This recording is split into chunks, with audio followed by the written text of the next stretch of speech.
الترشيح جه من الزميل طبعا، اخويا الكبير ماهر عصام، هو اللي كان مرشحني في الدور ده.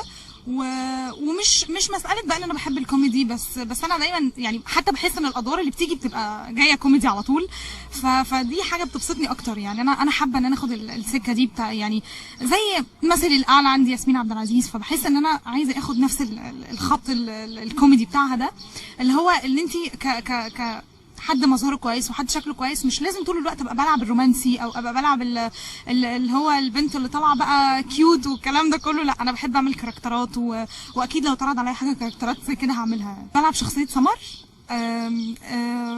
انتيمه مروه بن غانم، اللي هي الحفيده صاحبتها جدا ومعاها ملازمها في كل حاجه، وحبيبه ماهر عصام اللي هو الحفيد برضو، ببقى معاهم طول الوقت وبنعمل بقى حاجات كتير قوي، مقالب كتير قوي في جد وكده، وهو بيردها لنا الحقيقه يعني، فانا معاهم في الموضوع.